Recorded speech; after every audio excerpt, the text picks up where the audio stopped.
Coming to you from New York in the United States. And today we're going to talk about vehicle fires. So with vehicle fires, we're going to talk about the hazards that are associated with them. We're going to go over the required personal protective equipment, and we're going to identify what's needed to extinguish a vehicle fire and go over the tactics. Yeah, good evening, everyone. This is Richard from Nyeri Fire, and before we start, I wanted us to take maybe a minute or two to pray, and so that we can be able to continue. Because that is the norm. That is what we always do at as we start the classes. Kindly, if you don't mind. Not at all. Go right ahead. That's perfect. Thank you so much. I just wanted to read a word of an encouragement on the Bible. Today I didn't have the firefighter encouragement book, but I have a verse that I wanted us to share through the Bible. Some of the Bible, the Holy Bible. Look, just a minute as we continue this. The purpose of doing this is we try to encourage ourselves as firefighters, because we go through so much when we are doing our job, and it's always good for us to also include, to put God in our midst as we work and as we continue with the daily work. And by this session, we always try to encourage each and every one of us so that we can be able to work well, because with God's protection and with God's guidance, we end up doing a lot of things. So I will read Psalms 91, verse 1 and verse 2. It's a verse maybe probably most of you have heard about it. And it says, "Whoever dwells in the shelters of the Most High will rest in the shadows of the Almighty." Verse 2, I will say of the Lord, He is my refuge and my fortress, my God whom I trust. This brings us into the part of where we always live in the firehouse. We have the firehouses where we always live. We have the vehicles that we always use to respond, as what Brand is doing today. And as we go, we as firefighters, we are not called when we don't have an emergency. We always called when there's someone somewhere who has a particular emergency. And maybe a house is on fire, is an accident, there's bushfire. So what I'm trying to do, the Bible tells us, if we live close to the Almighty God, we always be replenished. We always be under His shelter. Just like the chicken that has young chicks. Most of the time, when it feels like there is a threat, maybe there is an eagle, there is the mongoose that come to eat the chicks, it always covers the chick with the wings. So that is what we are being told. If we live close to God, He will always try to protect us. So in the firehouse, I always advise guys, it's always good to live with God. It's always to be sensitive when we're doing things, and we entrust everything else to God. And that is one thing that will make us as firefighters or as first responders to be safe, because we are going to save another life. So we also need something. We also need an extra power. Remember, we are the guys who you go all over. There is fire. There is everything else. There's a house burning, and probably there's a kid inside that house, and there is also like other adult guys in the house, and they're almost burnt. So you have to cover them so that you can protect them from getting burnt. That is what the Lord is also telling us, that we come too close to Him and He will be close to us. Thank you for that, chat. We may pray for some, we may have a prayer. Thank you, Jehovah. Thank you, Almighty Father. We come before you this afternoon, Jehovah. As we continue with this class, God, how we humbly request you that will give you be the beginning, the middle, and the end, God. We worship your holy name and we say thank you, God. As whatever we shall be taught today, may it be of our benefit to our lives, Jehovah.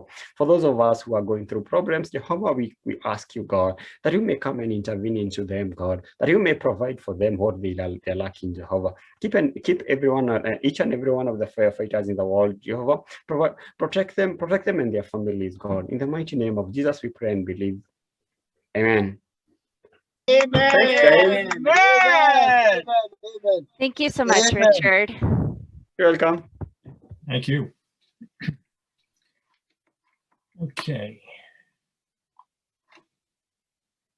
All right, so some of the hazards that you're going to deal with on a vehicle fire is one obviously is the flames and the smoke.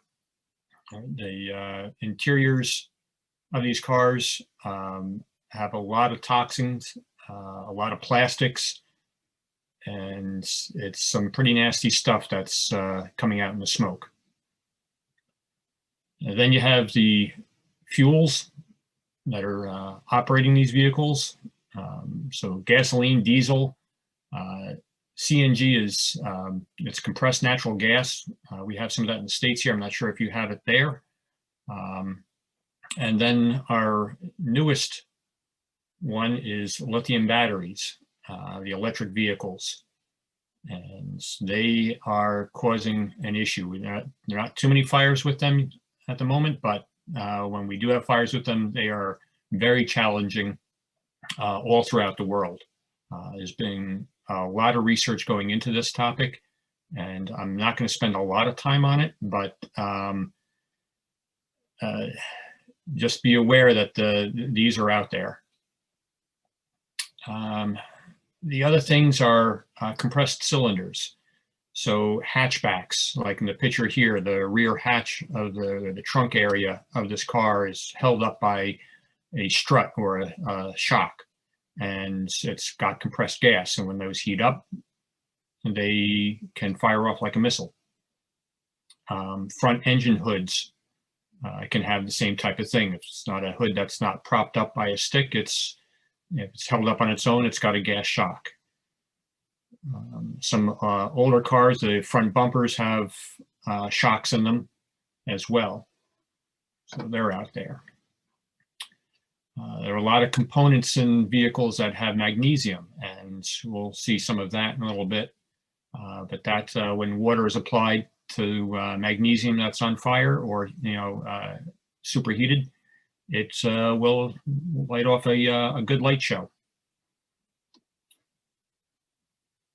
Then you have your unknown cargo, what's in the vehicle, especially when you get into cargo trucks. If you can't get a manifest of what's on board, you have no idea what's inside, and it can be pretty nasty sometimes.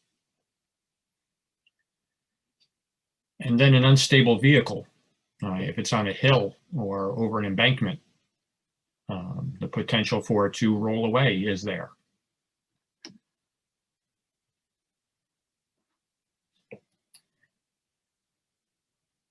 So fuel spills, right? Recognizing fuel spills. If the ground is on fire, it's especially if it's a paved road, that's fuel spilled that's burning. I've got some videos here to show you. The first one here is before the fire department arrives, and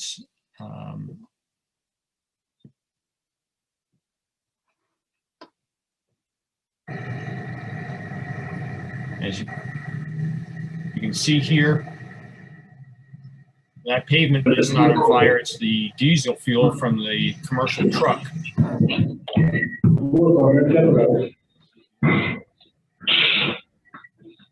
Brad, the video is not showing up. Not showing. Okay, so let me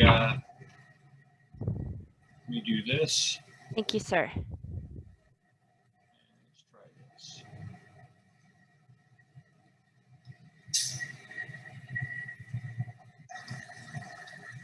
Okay. So there you can see, we seeing this now? No, sir. No. Okay. Not yet. Let me see what's happening here. Stop the sharing.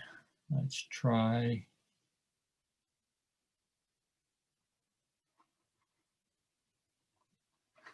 Share. Okay. Do you see a truck on fire? Yes, sir. All right, let's try playing it now and see if it works. Okay. So again, you can see that the pavement, the asphalt was on fire, and that's from the fuel leaking from the vehicle running across the roadway. And you can actually see a little bit of a wet spot still that hasn't quite ignited yet.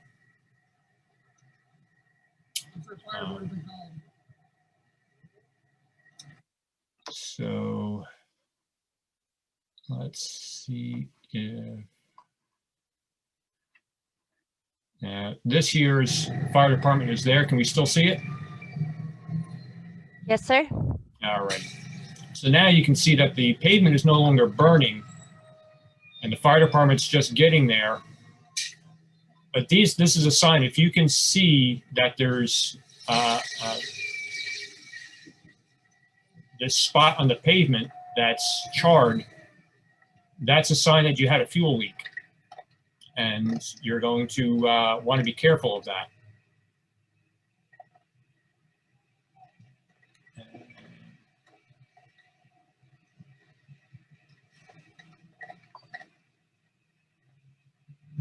So now they're going to start attacking the fire.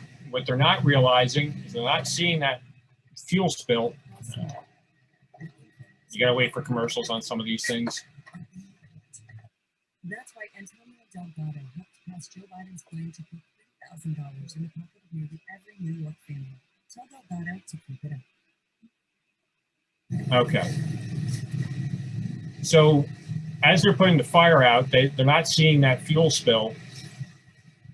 And as they apply water, they're actually going to wind up filling up that fuel tank again with water, and the fuel is going to rise to the top and spill back out onto the pavement,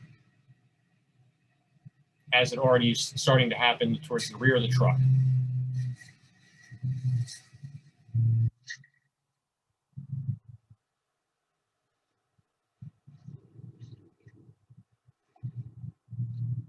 Now, the problem that happens is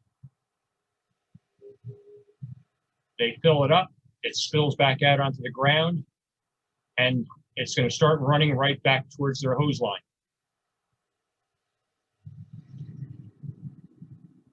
And it takes them a little while to realize this. And you already see that it's already burning on the pavement there. Now he sees it, he throws a little water on it, and now they have an issue.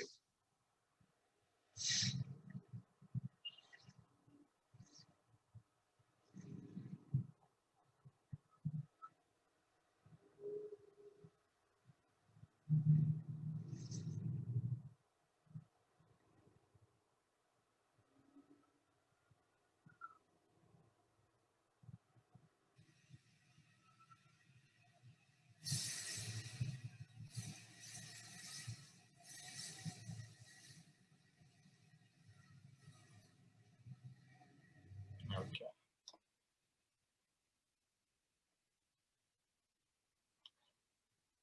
So let's go back to here.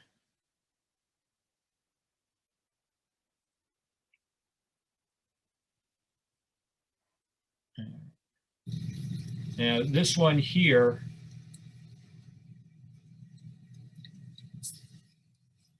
they do everything right. They're trying to put fire out underneath first, but unfortunately the car's been burning too long and the fuel tank ruptures.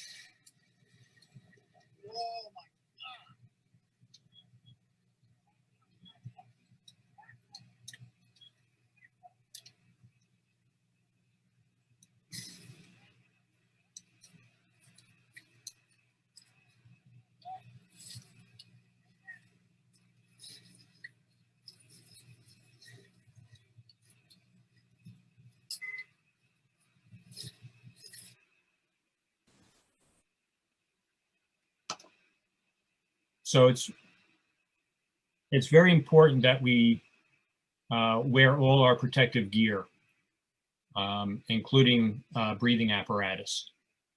In that situation, without full turnout gear and without a breathing apparatus, that would have turned out a lot worse for those two firefighters.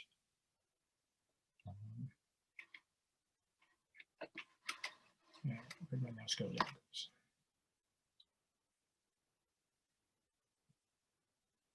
As I talked with earlier, the electric cars, the lithium batteries in them, they produce a very high heat, and it requires a substantial amount of water, which for any of you that took my water supply class, we learned that that's not a resource that a lot of you have, is access to a lot of water. And you can be operating there for several hours, operating at one of these electric car fires. And the idea is you have to cool the battery down if it's involved. And I don't have the conversion in front of me, but what they're talking about here in the States is 10, 12,000 gallons of water. I don't know what that converts to liters, but it's a lot. And that's going to be a very big challenge for you there. These batteries are, depending on the vehicle, usually located either in the trunk, under the back seat, or they're the bottom floor pan of the car. And getting access to them can be a challenge as well. The big thing is recognizing them when you see them. Look for symbols on the sides of the car that can tell you. Look for where they charge versus if it's got like a fuel cap. I think your best bet dealing with these is to protect the exposures. If there's other vehicles around it, get them moved away from it. Because again, for the time it takes for you to get the adequate supply of water there is going to be a long time. And you don't have that kind of time for these. You're going to run out of water quick, as will I in my fire district. We are already working on plans of getting a lot more water. I do not have any fire hydrants in my area, and I have to call in tankers or water boozers, and I'm lucky enough to have them close by. I know that's a challenge for you.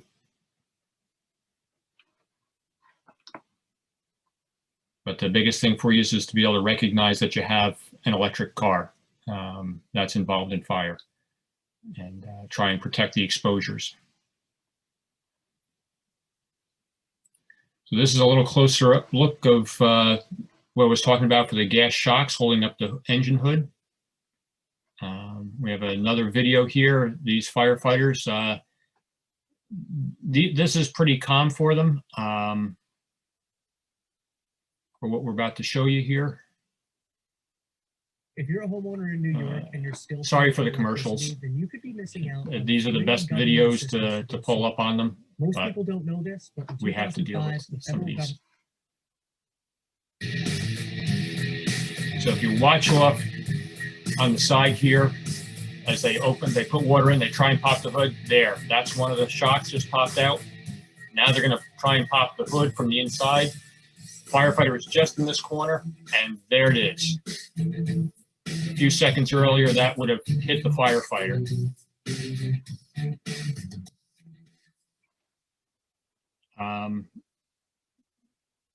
I have heard of instances where firefighters have been injured with these. One firefighter actually had one pass through his leg. So you just got to recognize when you have these shocks and to be out of the path of them. And we'll talk a little bit about the tactics on approaching vehicles a little later.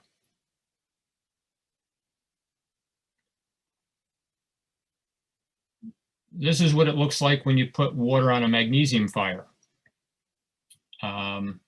Magnesium can be found in a lot of the ignition cylinders, where the key goes in to start the vehicle, and the steering columns, they have them.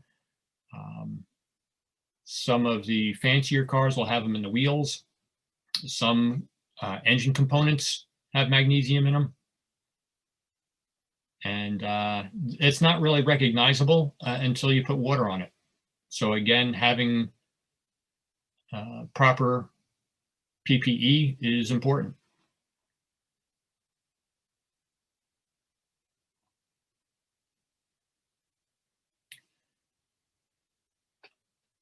Again, the unknown cargo, right? Here in the States, trucks that are carrying hazardous materials are required to have on all four sides of the vehicle what's called placards with identifying what's inside the truck or the rail tank or car. Are up to a certain quantity. Under a certain quantity, they don't have to. So the local delivery trucks sometimes won't have them, and that's your mystery. So trying to get with the driver, finding out what's on board, keeping a distance while you start the fire attack, but knowing what's on board is important.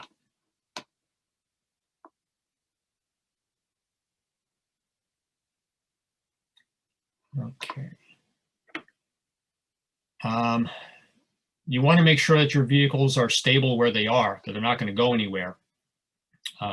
If you have something, whether it be if you have cribbing for your extrication, if you're carrying extrication tools, or if you have some sort of block of wood that you could use just to throw behind the tires. Another option is to actually pop the tires with a sharp tool, because this can happen if you don't, especially if the vehicle is on a near or on a hill. Thanks to you, we slice through curves.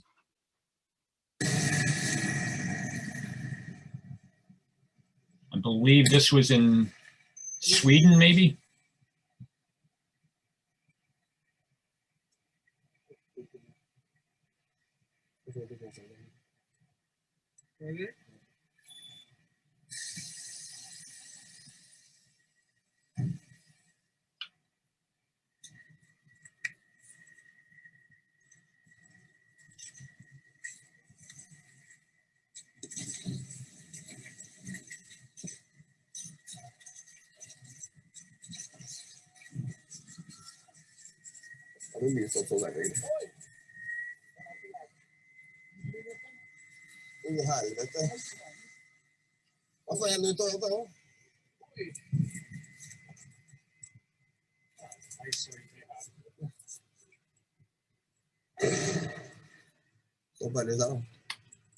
Now they got to take the truck out of pump, put the hose away, and go chase the fire.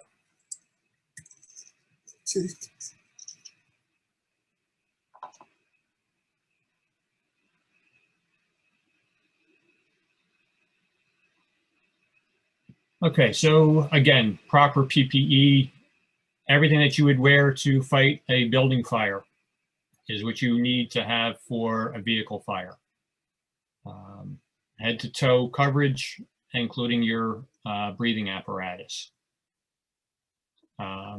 If you don't have all of this equipment, or you have limited amount of equipment, those who are on the hose line, put as much on as you can and keep a distance while you put water on the fire. You're better off attacking from a distance and knock the fire down as much as you can. And if you only have one breathing apparatus, or you have to wait for somebody to show up with breathing apparatus, knock it down as much as you can, and then put on the breathing apparatus to be able to get up close. You don't want to breathe in that smoke. It's very toxic.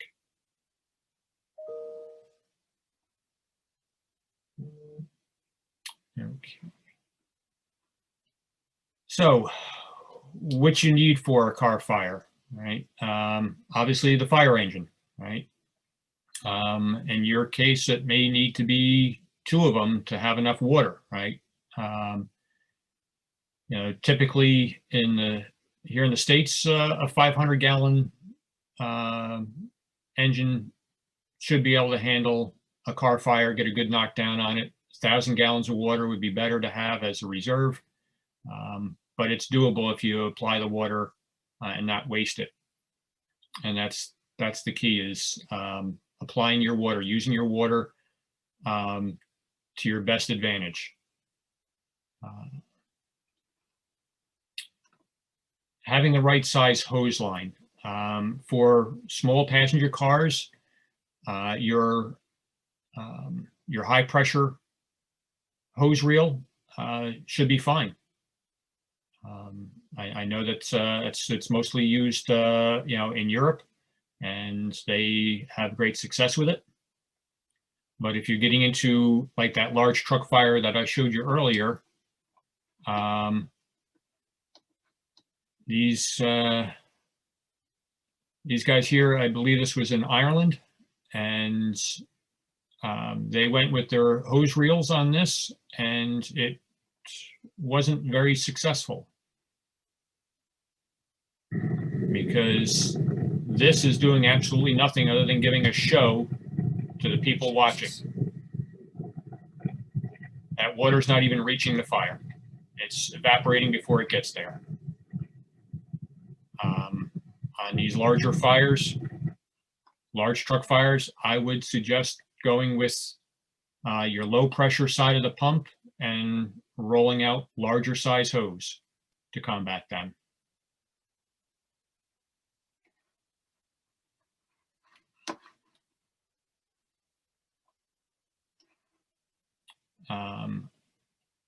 I believe it's the type of nozzles that you have is already what we call a combination. It lets you go from a straight stream to a fog pattern.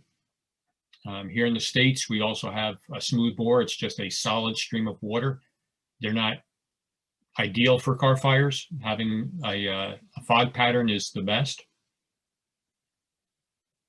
Having some sort of prying tool is also handy. Being able to get inside the engine compartments or the trunks.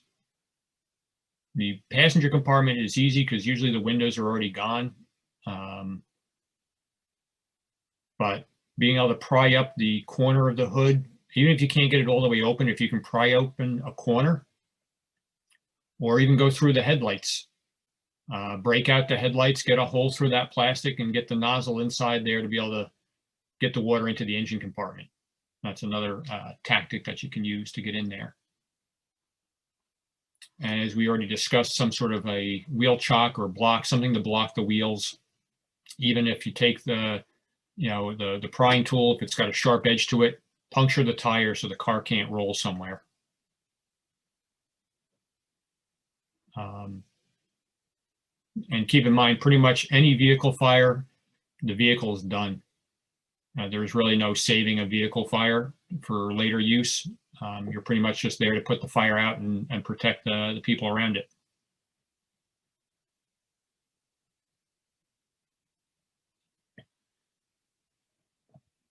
For apparatus drivers, you want to park uphill, upwind. All right. And that video where the car rolled down the hill, you wouldn't want the truck down below at the bottom of the hill there and have the car come down into you. The other reason why you park uphill is for those fuel leaks. You don't want the fuel running back to the fire truck. You want to be upwind so that you're not in the smoke.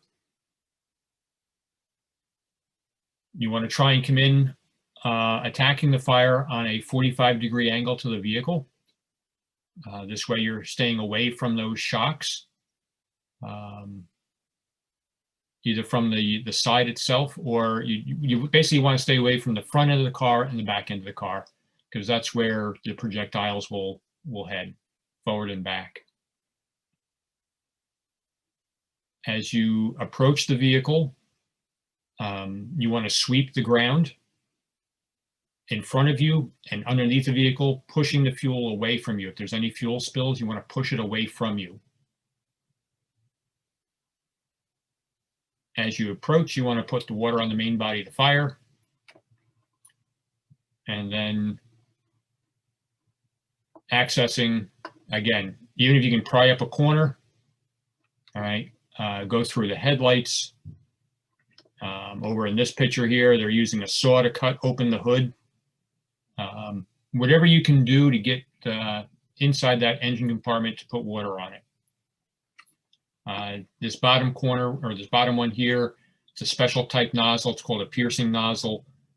Allows you to puncture right through the steel. And in that tip, there's a bunch of small holes for the water to come out.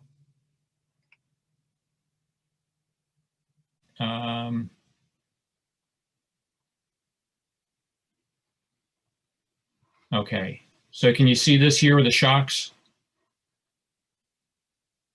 Yes, it's okay now. Okay, so this is what we're talking about with the compressed cylinders that can shoot out forward and back of the vehicle. Okay. This here is the magnesium when water hits it.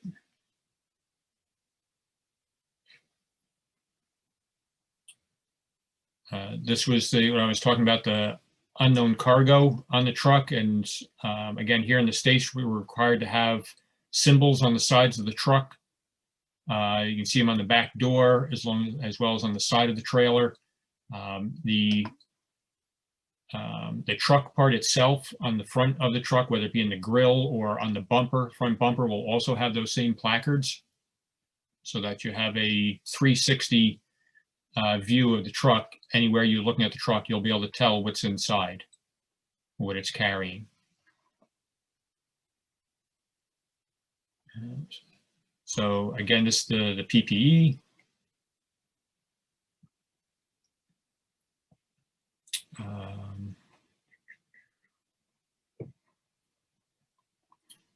Okay, so here's those access points into getting into the hoods. Using and whatever kind of prying tools you have, you know, whether it be just a crowbar, if you have Halligan bars, anything that's got some sort of prying edge to it that you can get in and force your way into the engine compartment. You don't have to get the hood open all the way.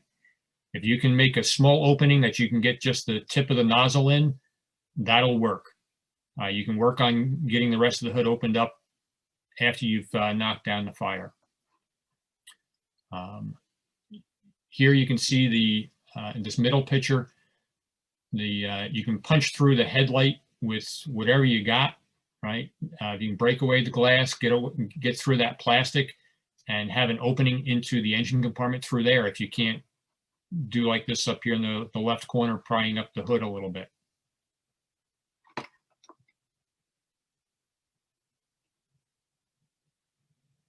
Okay. Okay. So this is in Ireland.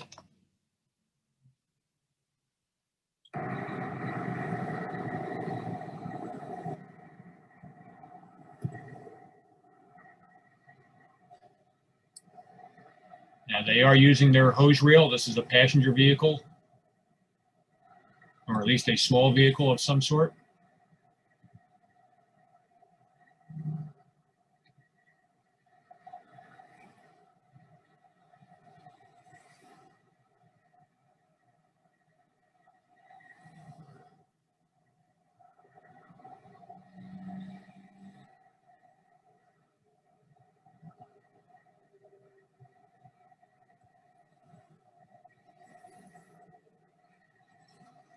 Small little truck, it looks like.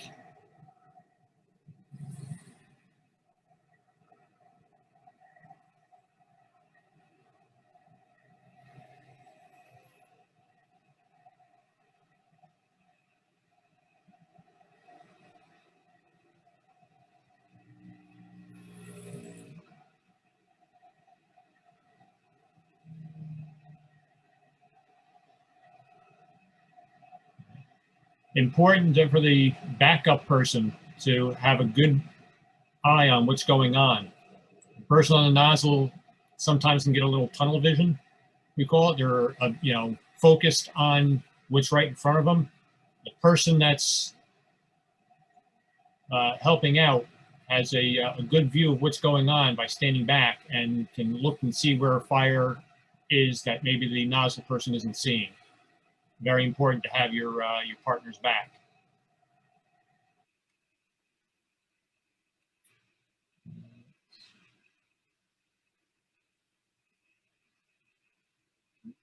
This one here is in England.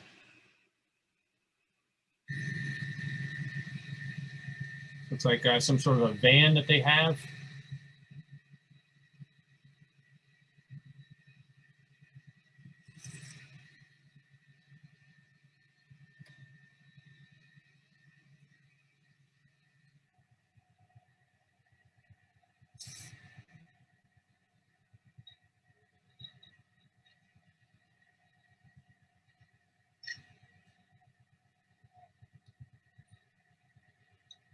And they're going with their hose reel, high pressure side. And you notice he's hitting the ground first, sweeping underneath the vehicle, making sure that he's got nothing that's going to come at him, and then moves in to extinguish the rest of the fire.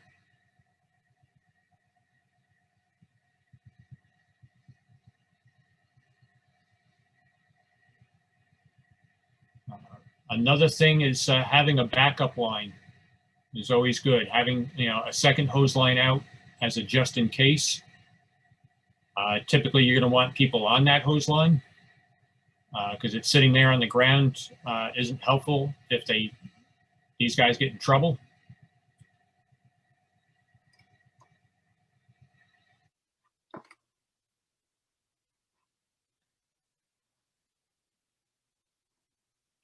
Okay, this next one is going to be in Pennsylvania, in New York, in Pennsylvania, United States. It didn't actually begin here. This memory began. Again, if you watch, they check their stream, make sure they've got good water. They're sweeping the ground first before they move in.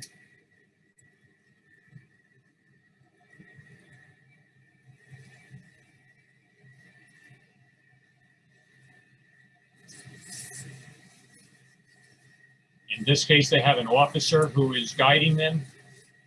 You see they're getting into the engine compartment through the headlight.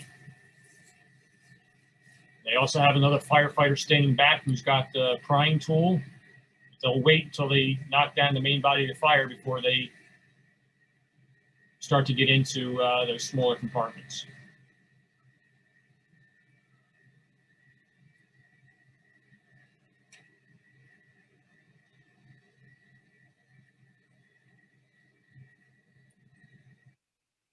A lot of different ways to get inside those engine compartments.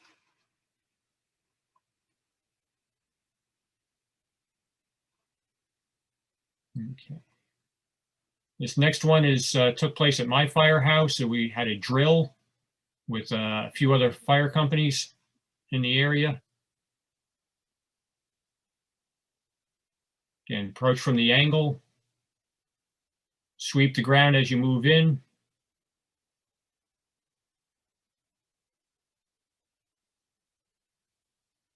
Now, during the training, we didn't want to actually put the fire completely out because we wanted to keep the evolution going.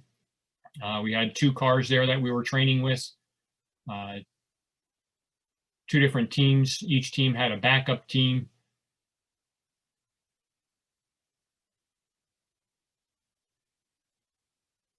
And here they got most of the fire knocked down, even just from a distance. And again, that's something you guys can do if you don't have a complete set of gear, or if you don't quite have enough breathing apparatus for everybody. Knock it down from a distance first.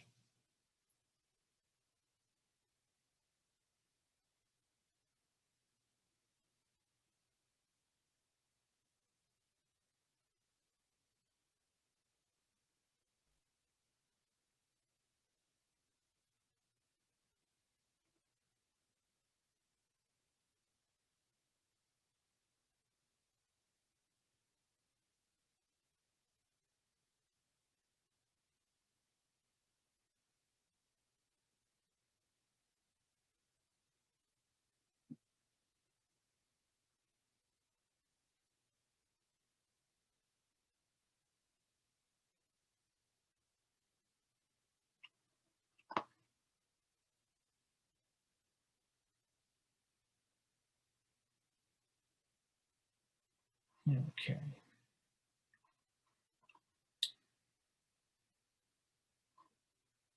So what I'd like to do, well, first, does anybody have any questions so far on this?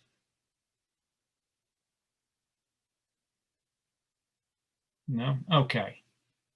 So what I'd like to do is, if we could, we'll go into some breakout sessions. I'd like to discuss the resources you already have to extinguish vehicle fires, and then discuss the resources that you don't have and what you can do to work around it.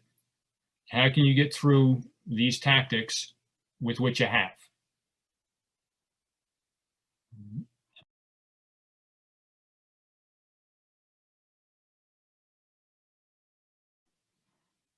It looks like everybody's back now. Yes, sir. Okay. So in our group, we had a lot of firefighters from the mining industry. It sounds like they were pretty well set for equipment and how they're handling things. I'd like to hear from the the other group first, and then I'll call on one of people in our group to discuss what they had going. So we have a volunteer or spokesperson from the second group. Shandy, you want to? Can you? Hi everyone. Okay, there we go. This is Richard. And in our group, we were discussing about a fire that most probably occurred in our country, like in 2 or 3. Is it a week ago? And we had a fuel tanker that exploded, and it got an accident.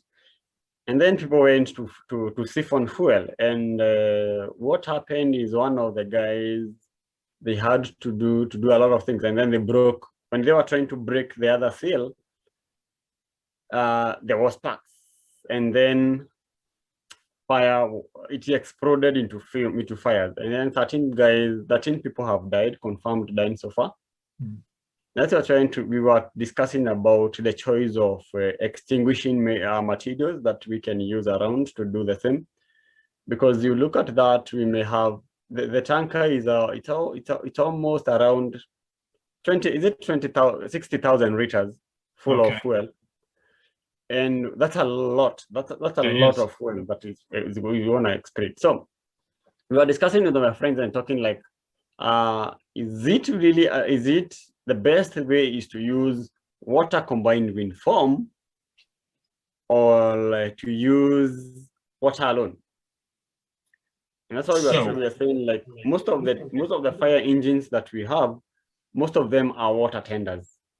Right. So 90%, like 100% of them, they carry water only.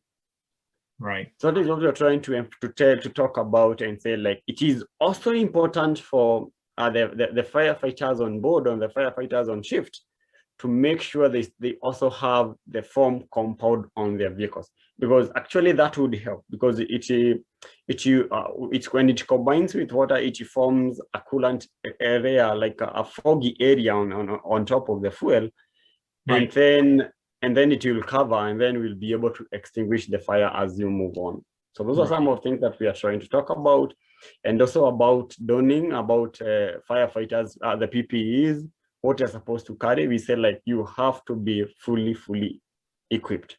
Make sure you are on every cloth, every PPE, that every equipment that you have, it's safe for you to use in that time. And then the other thing is, don't over panic, because if you panic, we won't be able to do the work correctly. We'll have others who are panicking, and then we'll have panic attacks all over the firefighters, and then we as the professional firefighters and the public is looking upon us, it will be difficult for us to do our job, because the crowd is they're all over yelling and saying someone is burning this side, someone is burning this side, the fire is too big, it's getting bigger. We remember that fire grows every second. Mm-hmm. So if you act in a professionally manner, we will be able to achieve the common goal that we'll be able to put out the fire. Thank you. Right. Yeah, so some points on that, right? When you talked about foam versus water, once you start using foam, you kind of have to stick to it, because if you start with foam and then switch to water, eventually the water is going to wash away the foam. So you got to, you know, that's that's one of those things that you really got to commit to one or the other and go with it, you know. And your point about the professionalism, here's the thing, right? You know, the public had an emergency. They called you. You showed up. The emergency is now over. You're there, right? You're there to resolve the issue. It's no longer an emergency. You're there. Right? Keep that, you know, think about it that way, right? You're there. The emergency part is over. But yes, the PPE is extremely important. We discussed that in ours. Actually, Caleb, would you mind just touching a little bit about your experiences on the mining that you talked about, so the other group can hear that? Yeah, I was saying that on the mining companies, they are using very high standard of firefighting because they conform to international standards in terms of training and equipment. First, talking of foam and water, all the fire trucks we have on the mine carry both water and foam, meaning there's an automatic mixage. If I need foam and water mixed, I don't need inline inductors or anything. It's just automatic. It's a valve. I can mix it while I'm operating. I just switch foam on. I put the percentage I want, and as I am extinguishing fire, if I need a mixture, everything comes out automatically. So our tenders are generally 10,000 liters of water and 2,000 liters of foam all together in the same compartment. Up to me, operator, to decide whether I want to use both or just water according to the circumstance under which I am. As for the equipment, all the prior tools are present. SCBA on the mine, each firefighter has got his own SCBA, and then we've got on the truck, we've got full packed spare SCBAs and filled up cylinders waiting in case we've got a big operation which can need more than one boat also, we are well off to change. We got you now, Caleb. Yeah, well, I was landing saying that for the PPE, as for now, each firefighter around our station is owning at least 3 fire gears, a full set BA, and we make sure that the BAs we are using are hydrostatically tested. Those to be discarded are discarded. So we are really very, very strict on this, and we are getting everything done from South Africa. That's actually what we thank the mine for. In terms of fire standard on the mine, it's really respected, as we also receive international auditors every year to come and see around. Anything outdated should be discarded. So it's actually what I was sharing with the team as we people work on the mines. Thank you. Thank you, Caleb. Yeah, thank you so much, Brad, and to all of you for participating in today's training. We will be posting the recording online soon for future reference. We ask that you complete our online evaluation so that we can continue to improve our trainings. Next week training is with Ed Collette, and it will be on extravation. You will be able to use the same link to log on to training next week if you're able to attend. Please invite other firefighters to register and attend our trainings. Thank you, and remember, a better fire service starts with you.